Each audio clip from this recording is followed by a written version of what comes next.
Un niño cae de rodillas en la tierra agrietada, con los labios tan secos que sangran al intentar pronunciar el nombre de su madre. A su alrededor, campos enteros de arroz se han convertido en polvo bajo un sol que no conoce la piedad. El pozo del que su familia bebió durante generaciones ahora es apenas un agujero oscuro que devuelve el eco de su propia desesperación. Esta es la China que existió antes de los ríos, antes de que seres celestiales decidieran que la obediencia al cielo valía menos que una vida humana. Hace mucho tiempo, cuando el mundo era más joven y las montañas aún recordaban cómo nacieron, toda el agua de la tierra residía en un solo lugar: el Mar del Este. Era un océano vasto y brillante que se extendía hasta donde los ojos podían alcanzar, guardando en sus profundidades más agua de la que 1000 generaciones podrían necesitar. Pero esa abundancia permanecía encerrada lejos de donde los humanos construían sus aldeas y sembraban sus campos. La tierra firme conocía la sed como su estado natural, y las personas habían aprendido a sobrevivir con lo poco que las lluvias ocasionales dejaban caer desde el palacio celestial. Nadie cuestionaba este orden porque así habían vivido sus ancestros y así esperaban que vivieran sus hijos. Pero por encima de esa tierra sedienta, dragones surcaban los cielos con una gracia que hacía parecer que el viento mismo se inclinaba ante ellos. El dragón largo del este, cuyo cuerpo serpenteante brillaba con escamas que capturaban la luz del amanecer. El dragón amarillo del centro, majestuoso y dorado como el trigo maduro que los humanos soñaban cosechar. El dragón negro del norte, oscuro como la noche profunda, con ojos que habían visto nacer y morir imperios enteros. Y el dragón perla del sur, cuyas escamas reflejaban todos los colores del arco iris cuando la luz las tocaba. Estos seres no eran como las bestias salvajes que aterrorizaban aldeas, ni como los dioses distantes que habitaban palacios de jade. Ellos volaban cerca de la tierra, observando, aprendiendo los nombres de las montañas y memorizando los senderos que los campesinos recorrían cada día. Una mañana, mientras el dragón largo del este planeaba sobre una provincia que antes había sido fértil, vio algo que hizo que sus milenios de existencia pesaran como piedras en su pecho.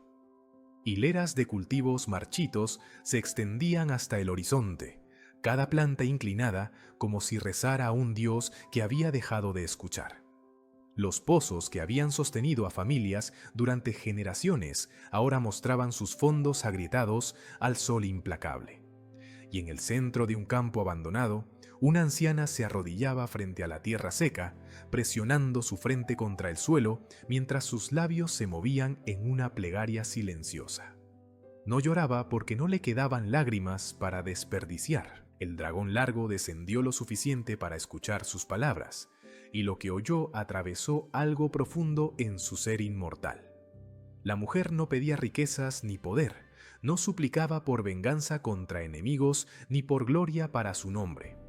Solo repetía una palabra una y otra vez, con la monotonía de quien ha perdido la esperanza, pero no puede dejar de intentar. Agua. El dragón miró hacia el horizonte donde el mar del este brillaba bajo el sol de mediodía, repleto de más agua de la que esta mujer podría beber en 100 vidas.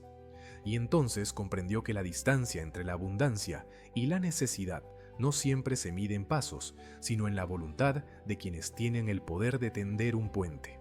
Llamó a sus 3 compañeros con un rugido que resonó entre las nubes, y cuando los se reunieron sobre esa tierra moribunda, no necesitaron muchas palabras para entender lo que cada uno sentía. El dragón amarillo señaló con su garra hacia una aldea donde los niños ya no jugaban en las calles porque el hambre había robado sus fuerzas.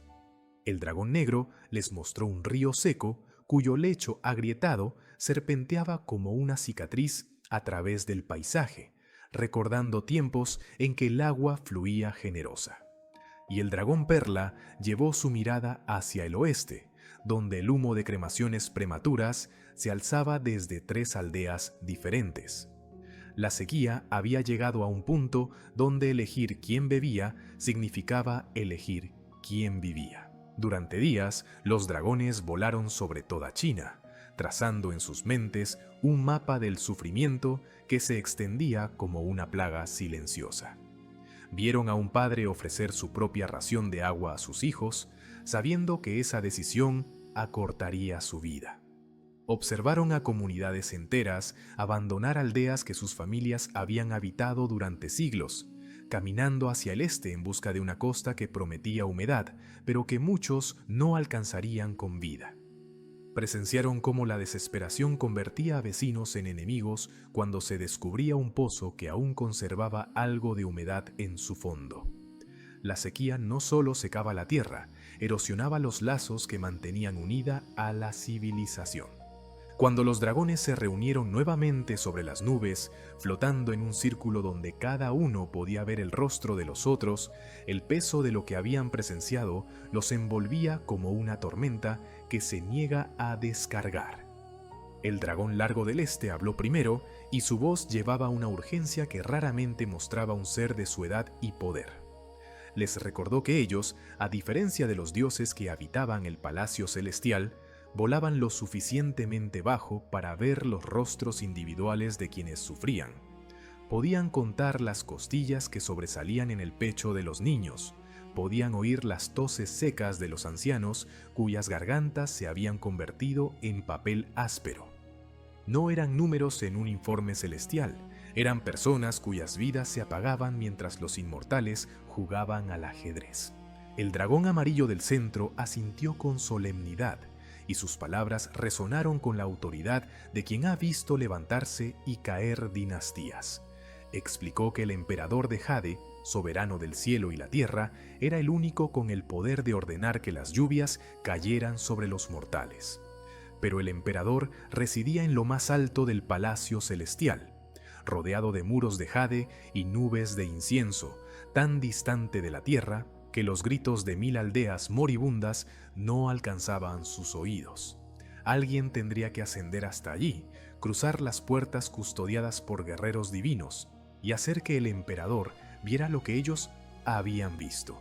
Alguien tendría que recordarle que gobernar el cielo también significaba cuidar de lo que crecía bajo él.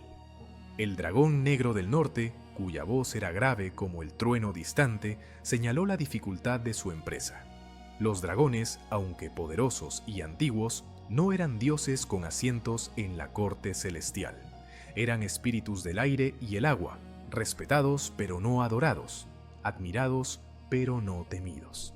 El emperador de Jade los recibiría si lo solicitaban, pero ¿escucharía realmente su súplica? ¿O los despediría con promesas vagas mientras su atención regresaba a asuntos que consideraba más importantes que la vida de unos campesinos mortales? La pregunta quedó flotando entre ellos y por un momento el silencio fue su única respuesta. Fue el dragón Perla del Sur quien finalmente rompió esa quietud, y en su voz había una determinación que no admitía duda ni postergación.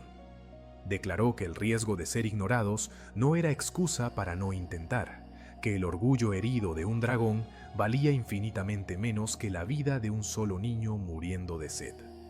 Les recordó que ellos habían existido durante milenios precisamente porque entendían que el verdadero poder no residía en acumular fuerza, sino en usarla cuando más se necesitaba, y este era el momento. No mañana, no cuando la situación empeorara aún más, sino ahora, mientras aún quedaban vidas por salvar y campos que podían revivir si el agua llegaba a tiempo. Los dragones se miraron entre sí, y en ese intercambio silencioso, cada uno reconoció en los otros la misma resolución que ardía en su propio pecho. No sabían si el emperador de Jade los escucharía, no podían predecir si su intervención cambiaría algo o solo postergaría lo inevitable. Pero sabían, con la certeza que solo pueden hacer de haber presenciado el sufrimiento de cerca, que tenían que intentarlo. Porque abajo, en la tierra agrietada, una anciana seguía presionando su frente contra el polvo mientras murmuraba una palabra que se había convertido en la única plegaria que importaba. Entonces los dragones giraron hacia el este, donde el sol naciente iluminaba el camino hacia el palacio celestial. Sus cuerpos serpenteantes cortaron el aire con una urgencia que raramente mostraban, Cada batir de sus formas ondulantes los acercaba más a las puertas de Jade, donde esperarían para suplicar audiencia con el ser más poderoso del cosmos. Llevaban consigo el peso de 1000 aldeas moribundas, la esperanza de campos que soñaban con volver a ser verdes y la determinación de que esta vez alguien en el cielo tendría que ver lo que la tierra sufría. Y si has llegado hasta aquí, si esta historia de dragones que se atrevieron a cuestionar el orden celestial ha capturado tu atención, entonces únete al club mitológico suscribiéndote a este canal. Somos un canal nuevo que necesita tu apoyo para seguir trayendo estas leyendas olvidadas, estos relatos de cuando los seres inmortales recordaban que servir al pueblo significaba más que gobernar desde las nubes. Tu suscripción nos ayuda a continuar explorando las mitologías del mundo, una historia épica a la vez. Pero el viaje de los dragones apenas comenzaba, y lo que descubrirían en el Palacio Celestial pondría a prueba no solo su fe en el orden divino, sino su propia voluntad de arriesgar todo por quienes no tenían voz para defenderse. El emperador de Jade los esperaba, aunque él aún no lo sabía, y su respuesta determinaría si China seguiría siendo una tierra de sed eterna o si el agua finalmente encontraría su camino desde el mar hasta los campos donde los humanos rezaban por un milagro que parecía nunca llegar. El Palacio Celestial se alzaba más allá de donde las nubes ordinarias se atrevían a volar, suspendido en un reino donde el tiempo se movía diferente y las preocupaciones mortales se desvanecían como humo en el viento. Sus muros de jade blanco brillaban con una luz que no provenía del sol ni de las estrellas, sino de la propia esencia divina que impregnaba cada columna, cada peldaño, cada puerta ornamentada con dragones de oro que nunca habían conocido el hambre ni la sed. Aquí, en este lugar de belleza eterna e inmutable, los dioses administraban el cosmos con la misma despreocupación con que un jardinero poda un árbol lejano. Y fue hacia estas puertas que los dragones ascendieron, llevando en sus corazones inmortales el peso de la mortalidad que habían presenciado. Los guardias celestiales que custodiaban la entrada principal los reconocieron de inmediato, porque los dragones eran antiguos y respetados, aunque no formaran parte de la corte divina. Con lanzas que nunca habían derramado sangre, los guerreros se hicieron a un lado y permitieron que los entraran al patio exterior donde los visitantes aguardaban audiencia. El lugar estaba decorado con jardines que florecían en ciclos perfectos, fuentes que emanaban agua cristalina que nunca se agotaba y árboles cuyas frutas maduraban eternamente sin pudrirse jamás. El dragón largo del este observó esas fuentes con una amargura que nunca antes había sentido, pensando en los pozos secos que había visto esa misma mañana, en el agua que aquí se desperdiciaba en demostraciones estéticas, mientras abajo los niños morían con los labios agrietados. Esperaron 3 horas bajo ese cielo inmutable, donde ninguna nube se atrevía a ensuciar la perfección, hasta que finalmente un funcionario celestial salió a recibirlos. Era un dios menor cuya única función era filtrar peticiones y decidir cuáles merecían la atención del emperador de Jade. Llevaba túnicas de seda bordadas con símbolos de autoridad que nunca había tenido que ejercer realmente, y cuando los dragones le explicaron el motivo de su visita, su expresión mostró más fastidio que preocupación. Les preguntó si habían seguido los protocolos correctos para solicitar audiencia, si habían presentado los formularios apropiados, si entendían que el emperador tenía asuntos más importantes que atender que cada sequía menor que afectara a los mortales. El dragón negro del norte tuvo que contenerse para no recordarle que esos mortales eran la razón por la cual dioses como él existían. Pero finalmente, después de más esperas y más protocolos absurdos, fueron conducidos a través de corredores interminables hasta la sala del trono celestial. El espacio era tan vasto que su tamaño parecía imposible, con columnas que se perdían en alturas donde ni siquiera los dragones podían ver el techo. El emperador de Jade se sentaba en un trono de jade translúcido que parecía estar hecho de luz solidificada, rodeado de cortesanos que nunca le decían que no y consejeros que habían olvidado cómo se sentía la urgencia.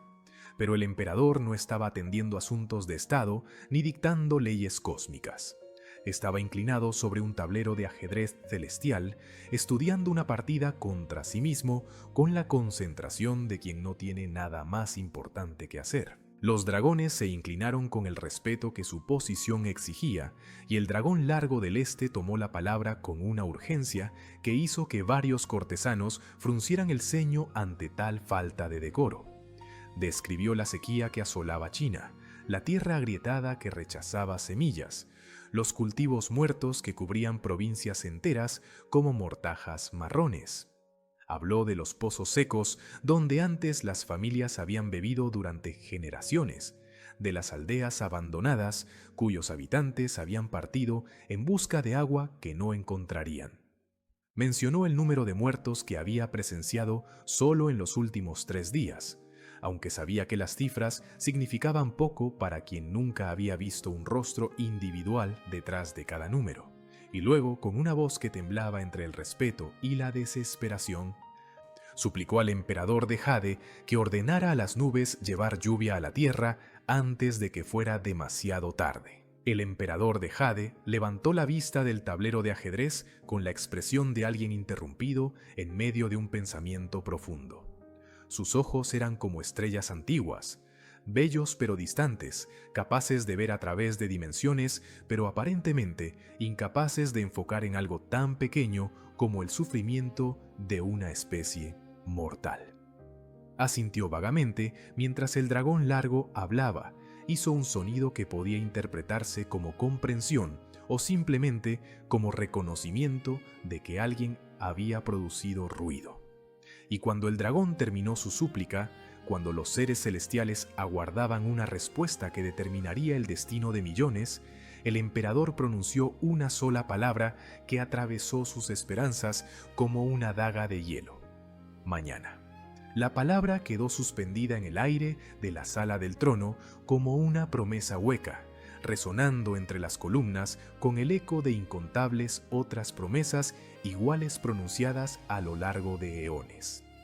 El emperador de Jade ya había regresado su atención al tablero de ajedrez, moviendo una pieza con dedos que nunca habían temblado de hambre ni se habían agrietado de sed. Un cortesano se acercó a los dragones con gestos que indicaban que la audiencia había terminado, que debían retirarse y confiar en que el emperador cumpliría su palabra cuando considerara apropiado. Los guardias celestiales se materializaron en los bordes de la sala, una presencia silenciosa que no amenazaba, pero tampoco permitía prolongar la visita más de lo debido.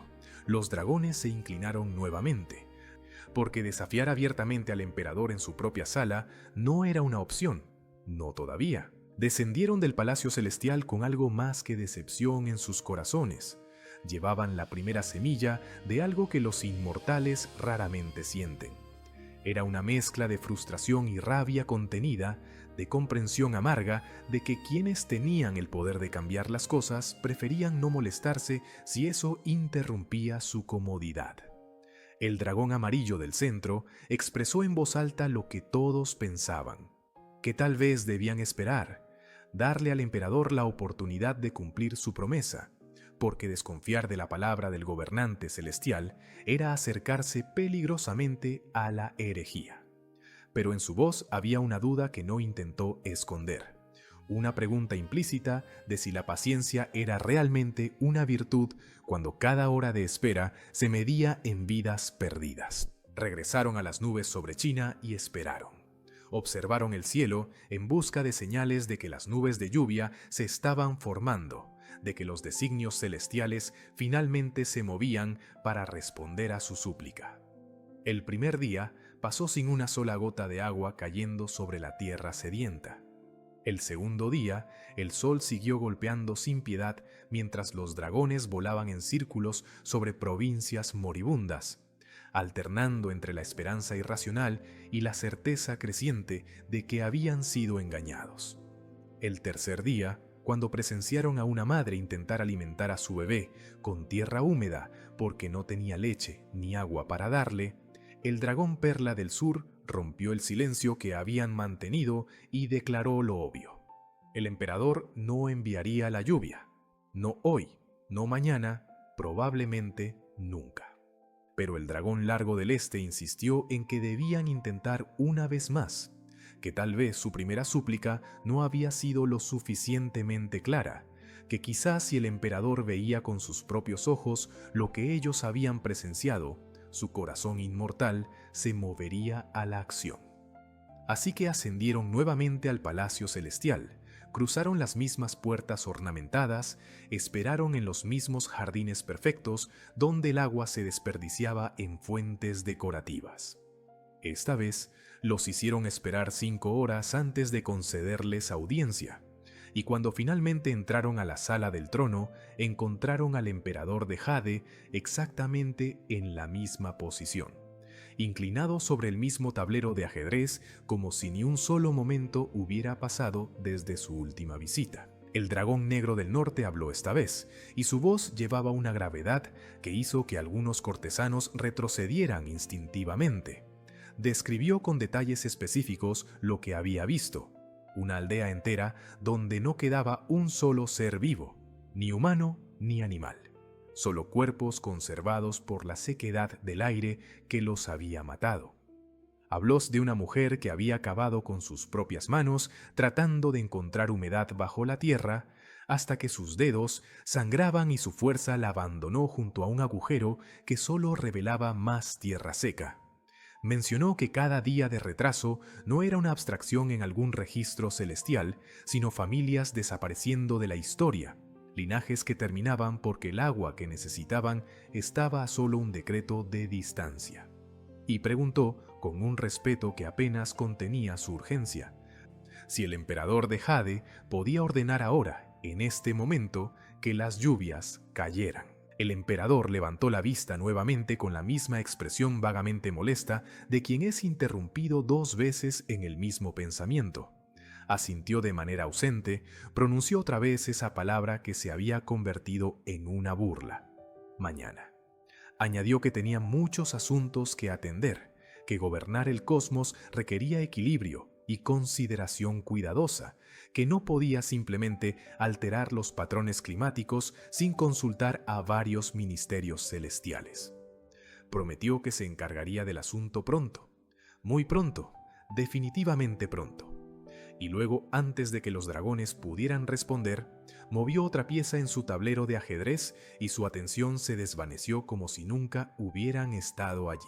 Cuando los dragones salieron del Palacio Celestial esa segunda vez, algo fundamental había cambiado en ellos.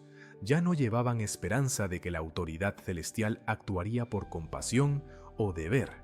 Ya no creían que las súplicas o los protocolos apropiados lograrían que el emperador dejara su juego el tiempo suficiente para salvar a quienes dependían de él. Volaron en silencio sobre las nubes durante horas, cada uno procesando la misma revelación amarga: que a veces quienes tienen el poder de cambiar el mundo son precisamente quienes menos interés tienen en hacerlo, y que si alguien iba a salvar a los mortales que sufrían abajo, no serían los dioses que jugaban en sus palacios de Jade. El dragón largo del este fue quien finalmente expresó lo que todos habían empezado a pensar: las palabras peligrosas que una vez pronunciadas no podían retractarse. Declaró que habían cumplido con su deber de pedir permiso, que habían seguido los protocolos y mostrado el respeto debido a la jerarquía celestial. Pero ahora, enfrentados a la elección entre obedecer a un emperador que no actuaría y salvar vidas que se extinguían mientras esperaban, solo había una decisión posible. Si el emperador de Jade no enviaría el agua que los humanos necesitaban, entonces los dragones encontrarían otra manera de llevársela. Y si eso significaba desobedecer al ser más poderoso del cosmos, si significaba arriesgar la ira divina y el castigo eterno, entonces que así fuera. Los otros 3 dragones miraron a su compañero del este, y en sus ojos inmortales brillaba la misma determinación feroz. Habían volado durante milenios sin desafiar nunca el orden establecido, sin cuestionar las jerarquías que separaban a dioses de espíritus y a inmortales de mortales. Pero ahora comprendían que la verdadera transgresión no era desobedecer al emperador, sino permanecer pasivos mientras la gente moría, esperando que la autoridad celestial recordara su deber. El Mar del Este estaba repleto de agua, más de la que China necesitaría en 1000 años. Y si nadie más iba a llevar esa agua a quienes la necesitaban, entonces los dragones lo harían ellos mismos, sin importar el precio que tendrían que pagar. El Mar del Este se extendía ante ellos como una reserva infinita de vida contenida, sus olas brillando bajo la luz de la mañana mientras guardaban más agua de la que 1000 generaciones de humanos podrían consumir. Los dragones descendieron hacia esa superficie azul con una determinación que sobrepasaba todo lo que habían sentido en sus milenios de existencia. No tenían un plan elaborado ni estrategias complejas, solo la certeza brutal de que cada minuto de inacción equivalía a más muerte en la tierra que habían jurado proteger. El dragón largo del este fue el primero en sumergir su cabeza bajo las olas, abriendo sus mandíbulas inmortales de par en par mientras el agua salada inundaba su boca en cantidades que habrían ahogado a cualquier criatura mortal. Sintió el peso del océano llenando sus fauces, expandiendo su garganta más allá de lo que parecía posible, y cuando emergió, llevaba dentro de sí suficiente agua para llenar 100 pozos. Los otros 3 dragones lo imitaron sin vacilar, cada uno descendiendo a las profundidades para extraer la abundancia que el cielo había negado a la tierra. El dragón amarillo del centro tragó tanto líquido que su cuerpo serpenteante se hinchó visiblemente, transformándose en un recipiente viviente de salvación.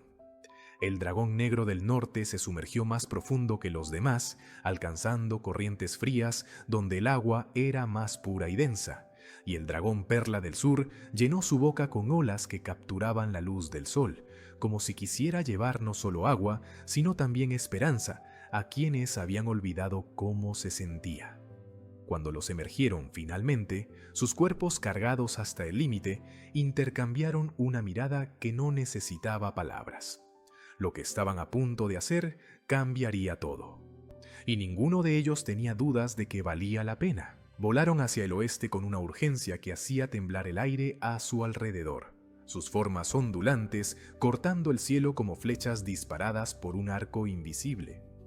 El dragón largo del este alcanzó primero las tierras devastadas por la sequía, y cuando sobrevoló los campos muertos donde una vez había crecido el arroz, abrió sus mandíbulas y dejó que el agua del océano cayera como una cascada desde las alturas. El líquido se dispersó en millones de gotas que descendían como una lluvia imposible, cada una capturando la luz y convirtiéndose en un fragmento de arco iris antes de estrellarse contra la tierra agrietada. El sonido era como música para quienes habían olvidado que el agua podía hacer ruido al caer. Un repiqueteo constante que se extendía sobre hectáreas de terreno sediento que absorbía cada gota con una avidez que solo la desesperación puede crear. Abajo, en las aldeas que habían empezado a aceptar su destino como tumbas colectivas, las personas salieron de sus casas con los ojos muy abiertos, incapaces al principio de creer lo que veían. Una niña extendió sus manos hacia el cielo y sintió las gotas golpeando sus palmas, y su risa fue lo primero alegre que había sonado en esas calles durante semanas. Un anciano se arrodilló en medio de su campo arruinado y dejó que la lluvia bañara su rostro, mezclando el agua fresca con las lágrimas que finalmente podía permitirse derramar. Las madres corrieron con vasijas y cuencos para capturar cada gota, aunque pronto se dieron cuenta de que no era necesario, porque la lluvia caía sin cesar, más generosa de lo que cualquier tormenta natural había sido jamás. Y por encima de ellos, el dragón seguía escupiendo agua del mar, vaciando el océano que llevaba en su interior para convertirlo en bendición sobre la tierra. El dragón amarillo del centro se unió a la labor, volando sobre provincias diferentes y liberando su carga de agua marina sobre campos que habían empezado a parecerse más a desiertos que a tierras cultivables. El líquido empapaba la tierra con tal fuerza que los surcos secos se transformaban en pequeños arroyos improvisados, llevando humedad a raíces que habían estado a punto de rendirse. Los cultivos, que aún conservaban algo de vida dentro de sus tallos marchitos, comenzaron a enderezarse como si una mano invisible los levantara, sus hojas absorbiendo la humedad con una velocidad que parecía milagrosa. Los pozos, que habían mostrado sus fondos agrietados durante meses, empezaron a llenarse gota a gota, luego en chorros cada vez más abundantes, hasta que el agua alcanzó niveles que algunas familias no habían visto en años. Era como si el tiempo retrocediera, devolviendo a China la fertilidad que la negligencia celestial le había arrebatado. El dragón negro del norte y el dragón perla del sur extendieron la lluvia hacia las regiones más remotas, asegurándose de que ninguna aldea quedara olvidada en su acto de rebelión compasiva. Volaron sobre montañas donde comunidades pequeñas habían rezado sin respuesta, sobre valles donde los ríos secos eran solo cicatrices en el paisaje, y con cada vuelo, con cada boca llena de agua del mar del este que escupían sobre la tierra, sentían algo que los inmortales raramente experimentan: la satisfacción profunda de ver resultados inmediatos de sus acciones. No había burocracia celestial que retrasar, no había protocolos que seguir, solo la conexión directa entre su voluntad y la vida que estaban salvando. Abajo, las celebraciones se multiplicaban en cada aldea tocada por su lluvia artificial, y los gritos de júbilo ascendían hasta donde los dragones podían escucharlos claramente. Pero vaciar sus bocas una sola vez no era suficiente cuando toda China necesitaba agua. Así que los dragones regresaron al mar del este, se sumergieron nuevamente en sus profundidades y volvieron a llenar sus cuerpos con cantidades masivas de agua salada. Establecieron un patrón que repetirían durante días: descender al océano, tragar hasta que sus formas se hincharan con el peso del líquido, volar sobre diferentes regiones de China y liberar esa carga como lluvia sobre los campos sedientos.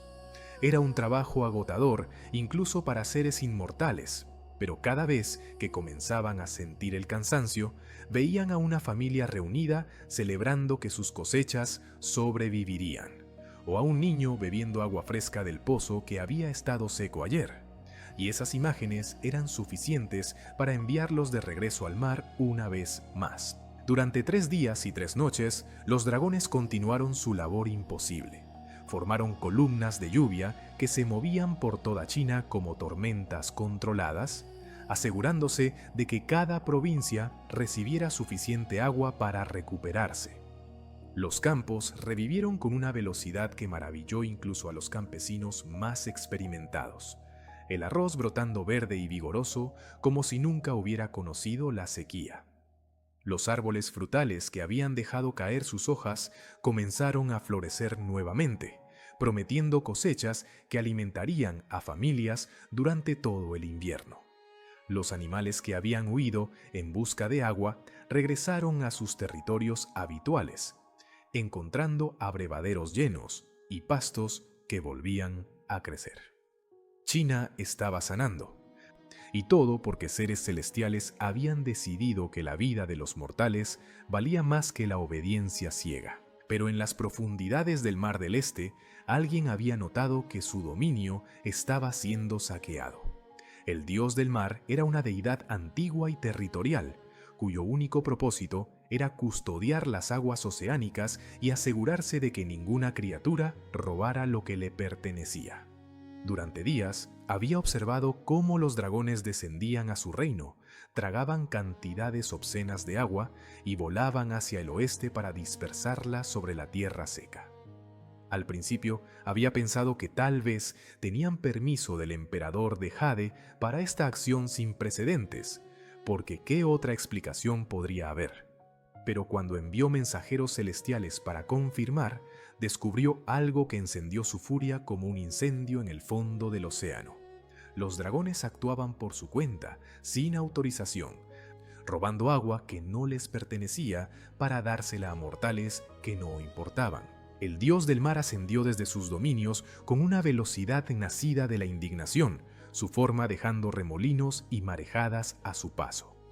cruzó las puertas del Palacio Celestial sin esperar permiso, irrumpió en la sala del trono, donde el emperador de Jade finalmente había abandonado su tablero de ajedrez, y derramó su queja con una voz que hacía eco entre las columnas. Acusó a los dragones de ser ladrones y rebeldes, de vaciar su mar sin pedir permiso, de alterar el orden natural del mundo por capricho sentimental hacia criaturas inferiores. Declaró que si no se castigaba esta transgresión, otros espíritus comenzarían a pensar que podían ignorar las jerarquías celestiales, que podían tomar decisiones sobre asuntos cósmicos sin consultar a quienes verdaderamente gobernaban, y exigió, con toda la autoridad de quien custodia uno de los mayores cuerpos de agua del mundo, que el emperador actuara de inmediato para detener esta afrenta. El emperador de Jade se levantó de su trono por primera vez en semanas y su rostro mostraba algo que raramente exhibía: ira genuina. No era furia por el sufrimiento que había ignorado, ni indignación por su propia negligencia.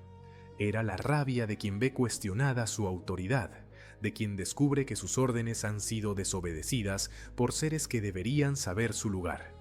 Llamó a los comandantes de sus ejércitos celestiales con un gesto que hizo temblar las paredes de Jade, y cuando estos guerreros divinos se materializaron ante él con armaduras que brillaban como estrellas condensadas, el emperador pronunció una orden que resonaría a través de los cielos: encontrar a los dragones, capturarlos sin importar la resistencia que ofrecieran, y traerlos ante él para que recibieran el castigo que la traición merecía. Pero los dragones, volando sobre China mientras liberaban otra carga de agua salvadora, aún no sabían que su acto de compasión había sido reportado como crimen. Veían solo las aldeas que celebraban, los campos que reverdecían, los pozos que rebosaban de vida. Sentían solo la satisfacción de haber elegido correctamente, de haber puesto las necesidades de los vulnerables por encima de los caprichos de los poderosos. Y cuando finalmente descansaron sobre las nubes para recuperar fuerzas antes del siguiente viaje al mar, sus corazones inmortales estaban en paz con la decisión que habían tomado.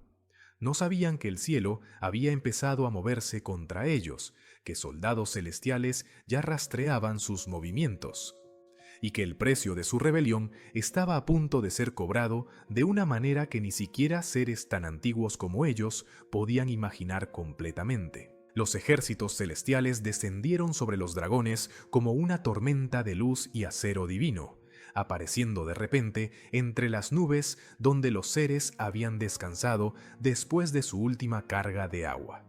Eran cientos de guerreros inmortales vestidos con armaduras que nunca habían conocido la derrota, portando lanzas forjadas en las fraguas del cielo que podían atravesar incluso la piel escamosa de dragones milenarios. Su comandante proclamó la orden del emperador de Jade con una voz que no admitía negociación. Los dragones debían rendirse inmediatamente y acompañarlos al Palacio Celestial para enfrentar juicio por el crimen de robo y rebelión contra el orden establecido. El dragón largo del este miró a sus compañeros, y en ese intercambio silencioso todos comprendieron que luchar contra el ejército del cielo sería inútil y solo añadiría más transgresiones a su lista de ofensas. Permitieron que los soldados celestiales los rodearan, que cadenas de luz divina se materializaran alrededor de sus cuerpos serpenteantes, porque sabían que su verdadero crimen no había sido robar agua, sino atreverse a cuidar de quienes el cielo había olvidado. Fueron arrastrados a través de los cielos encadenados como criminales comunes, aunque cada uno había existido durante eones y había visto nacer civilizaciones que ahora eran solo polvo. Las cadenas quemaban con un frío que penetraba hasta el núcleo de su ser inmortal, un recordatorio constante de que el poder celestial podía doblegarlos físicamente, incluso si no podía quebrar su convicción. Abajo, en las aldeas que habían salvado, las personas miraban hacia arriba y veían a sus salvadores siendo llevados como prisioneros hacia un destino desconocido. Algunas familias cayeron de rodillas suplicando a los cielos que mostraran misericordia.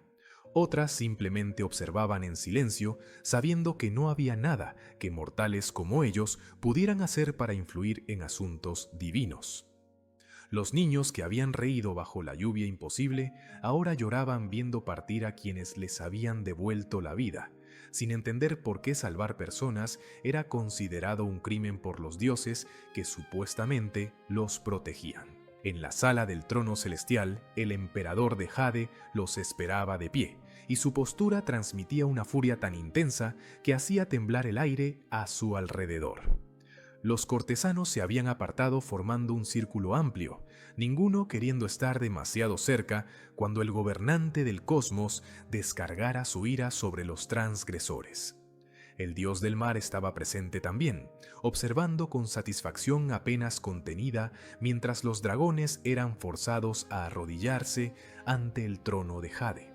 Y cuando el emperador habló, su voz resonó con un poder que podía haber destrozado montañas si hubiera sido dirigido contra la tierra en lugar de contra seres que se negaban a mostrar arrepentimiento en sus rostros.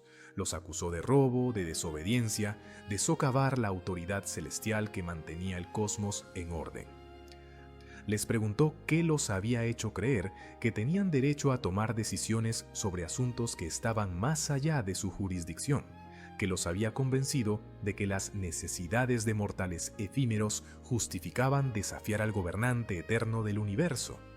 El dragón largo del este levantó su cabeza tanto como las cadenas permitían, y cuando habló, su voz no llevaba disculpa ni súplica de perdón. Declaró que ellos habían esperado pacientemente a que el emperador cumpliera su promesa, que habían confiado en que la palabra del gobernante celestial significaba algo más que un sonido vacío para silenciar peticiones molestas.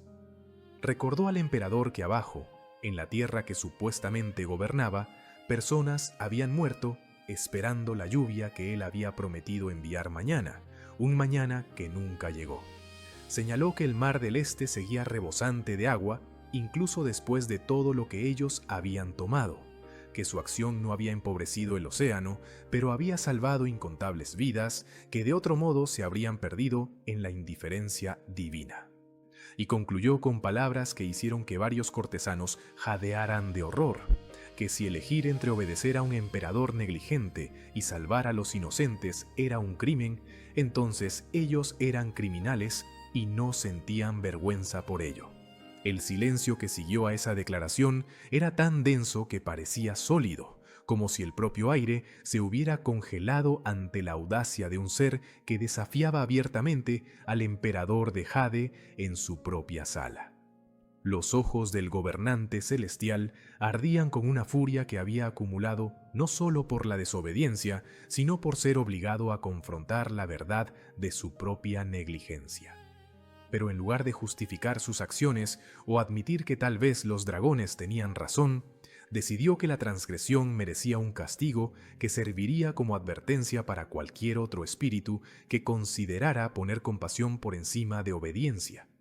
Convocó al dios de las montañas con un gesto brusco, y cuando esta deidad apareció portando el poder de mover la tierra misma, el emperador pronunció una sentencia que resonaría a través de los eones.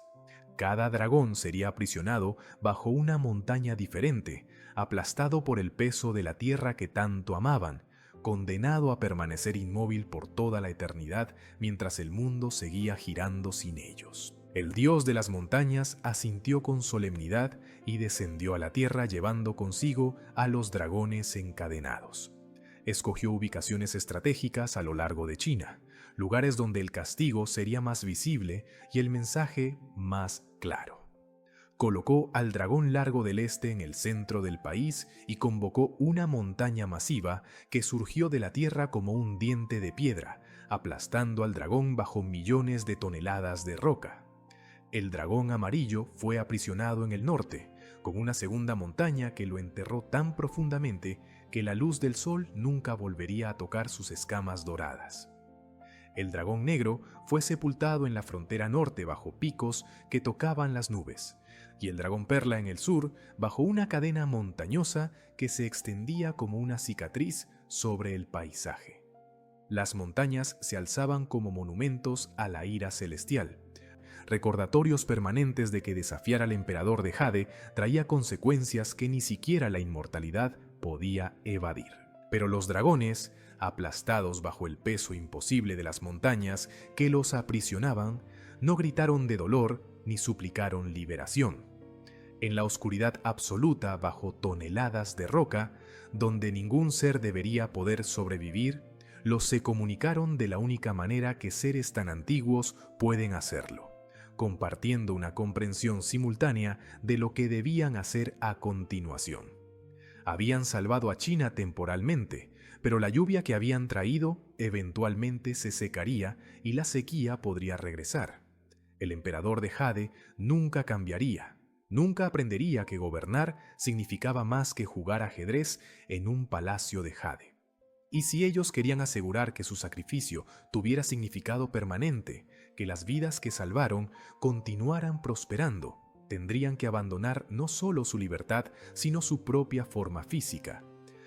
Tendrían que transformarse en algo que el cielo no pudiera destruir ni el emperador pudiera deshacer. Tendrían que convertirse en los ríos que China necesitaba. El dragón largo del este fue el primero en comenzar la transformación, sintiendo cómo su cuerpo inmortal empezaba a disolverse en algo más fluido y fundamental. Sus escamas se convirtieron en gotas de agua, sus huesos en corrientes que buscaban el camino más bajo, su sangre divina en el flujo que nunca se detendría. Desde donde estaba aprisionado, comenzó a extenderse hacia el este, serpenteando a través de la tierra con la misma gracia con que una vez había volado por los cielos. Atravesó montañas y valles, recogiendo afluentes y alimentando campos, hasta que finalmente alcanzó el mar del este y se derramó en él como un regreso a casa. Era el río Yangtze, el más largo de China, fluyendo con la voluntad inquebrantable de quien había decidido que servir valía más que existir. El dragón amarillo del centro siguió el ejemplo, transformando su cuerpo dorado en aguas que llevarían ese color característico mientras arrastraban el sedimento fértil que alimentaría las tierras del norte. Se convirtió en el río amarillo, el segundo más largo de la nación, fluyendo con una fuerza que traía tanto vida como recordatorio de que los grandes sacrificios requieren grandes transformaciones. El dragón negro del norte se disolvió en corrientes oscuras y profundas que definirían la frontera norte de China, el río Heilong que llevaría su nombre por siempre, río Dragón Negro. Y el dragón perla del sur se transformó en el río de las perlas, serpenteando a través de las provincias meridionales con aguas que capturaban la luz como sus escamas una vez lo habían hecho, alimentando la tierra y conectando comunidades que de otro modo habrían permanecido aisladas. Los ríos fluyeron desde las montañas que habían sido su prisión hasta el mar que había sido su fuente, creando arterias de vida que irrigarían a China durante los milenios venideros. Las aldeas que habían sido salvadas por su lluvia imposible ahora tenían acceso permanente al agua, sin depender de la voluntad caprichosa de dioses distantes. Los campos florecieron a lo largo de las riberas de estos nuevos ríos, produciendo cosechas que alimentarían imperios enteros.